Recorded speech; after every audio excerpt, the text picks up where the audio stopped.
And we're back with my next guest, who's Dr. George Lombardi, and he is president of the North Atlantic League. So thanks for being with me, Thank you very much Doctor. for having us. So tell me about the North Atlantic League. What is that, first of all? North Atlantic League is a 501c3, is a nonprofit association of like-minded people. Pretty much we try to foster Judeo-Christian values in American life, and we produce conferences, meetings, and our latest production or co-production is this documentary about the Islamization of Europe. And that's going to take place on this Sunday at Mar-a-Lago. Correct. Next Sunday on March 15th, lunchtime, and we're going to present. It's going to be a premiere for this area. This documentary is very unique because it really was done in a very professional, journalistic way.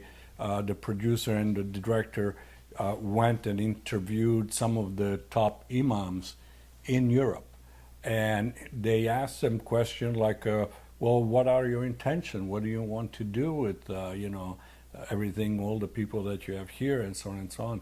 And the imams and these, radical fundamental leaders, they were very straightforward. They said, well, we want to take over Europe, and that's how we're going to do it. And they laid down the whole plan.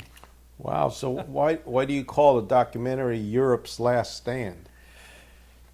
Europe Last Stand because unfortunately right now in Europe there is over 50 million Muslims.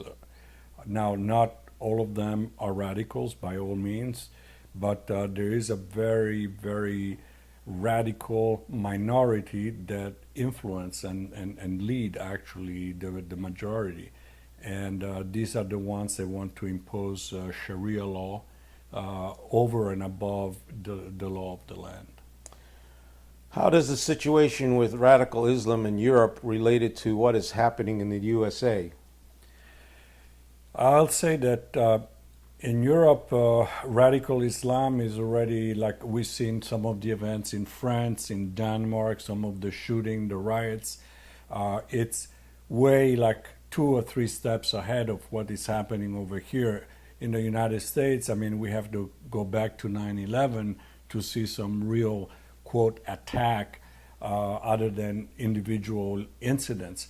But the radicalization of the Muslim community is going forward. Now, in Europe, there is already like no-go zones in France and other countries. There is already Sharia tribunals, even in England. And it's something people don't know, but it's starting to take place also over here. We heard on American media a few things about no-go zones in France during the killing spree in Paris. What are them, and are they only in France?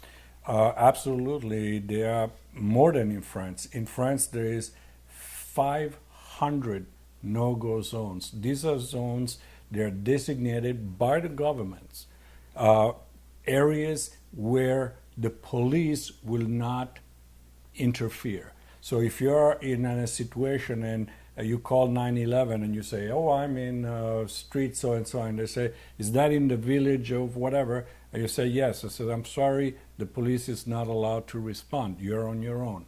Wow. And some of these zones are as big as like small towns. Some of them are like 20,000 people. Wow. They have their own mayor, they have their own leaders, and they're not elected. These are all in the Muslim community, so they have their own ways of doing things, and they have their own tribunals. And if you try to go into these zones, they have patrols, and they actually keep you out of it. And if you don't want, then you're going to be forced out. Wow. You know, on Tuesday of this week, Prime Minister Netanyahu spoke to the Joint Chamber in Washington, D.C., denouncing Iran as a sponsor of many international terrorist organizations. How is he viewed in Europe and in Israel? Well, in Israel, I just talked to some friends over there, And actually, they told me that even in the bars, in the places where there would be like normally commotions and talks and everything else, you couldn't hear a pin drop. And by just what I could see, on TV, in Congress was exactly the same thing. Yeah, there were like some 50, congressmen that were absent, but actually you could see the whole, Congress was full, senator, congressmen, both of them there. And so, and the speech was really received very well. In Italy, I talked to some friends over there, same situation over there. People from different background, even from different political, persuasion, they were looking, and when actually, Netanyahu says some things about the terrorists and everything, they applauded because they live that kind of violent immigration, illegal immigration on a day-to-day basis where, young women are raped, old men are beat up, robbed and everything else, and the police is unable to do anything. Standing by. So they were impressed also. Yes, absolutely. What do you think about why Obama wouldn't attend or even meet with him? I think that he made a statement time ago, and he wanted to stick by his guns. And even though I think as time progressed, he probably realized that it wasn't really in his own best interest to continue on that stand. Or he already said that he was going to do that, so he did. But I think it's going to backfire. It has to. What, do you think Netanyahu is going to win? I think that this speech did demonstrate that he is a very sacrificial man. He came knowing that he was willing to sacrifice the possibility of winning the election. If he was staying home and being quiet and just continuing to do politics as normal, maybe he would have had a better chance. Coming here, he really put the good of the country above his own interests. And I think people in Israel are going to realize that. It may work in his favor. He might turn out to be a winner. It might. But even if it doesn't, I think that the gesture that he did, the symbolic, selfless, act of saying, I have to denounce this treaty. I have to, bring America to see the danger of making a deal with the present Iranian leadership, because this might bring us to war, both of us. Deal with the devil. Exactly.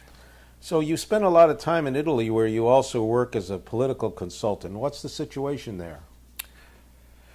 We were impacted, just like here in America, by the 2008, real estate debacle, and then after the economic crisis and everything else. But unfortunately, some of the weaker nations in Europe, they did not come out of it yet. I mean, so we're still, living what here was 2008, 2009 is still going on, and there's a lot of fear of the future. The economy is hardly moving forward. The only economy that's a little bit forward is Germany and England, but even those are like a 0.5% or something like that. So there is a lot of fears, there is a lot of uncertainty, especially in the economic area, and that does not bode well for the future. But we have to be optimistic and be trusting God and hope that something's going to happen. Well, let's talk a little bit about the Sunday event coming up, where it is and how people can get tickets and what it's all about.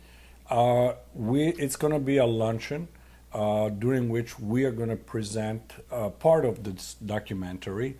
It's 90% is about Europe. It's filmed in Italy, in France, in Germany, in Holland, in Sweden, and it basically shows exactly what is happening over there. A lot of things that you will not see anywhere else. We're going to showing maybe about 30, 40 minutes of this 2.5 hour documentary. During the break, we're going to have a little luncheon. So unfortunately, we can't invite everybody. It's $125 for ticket per person, and you can see on the TV the email where to reserve your tickets. Well, that's great. I wish you a lot of luck. I'm sorry I won't be able to be there. I've got an event in Aventura that same day. A good friend of mine, Jake Ehrenreich, is going to be doing a show in Aventura, so I have to be there with him. But I know it'll be a great success. Thank you. And I wish you a lot of luck. And I appreciate you being with me today. Thank you very much. Okay. And we'll see you the next time. Yes, I will. Thanks a lot. And we'll be right back after these messages.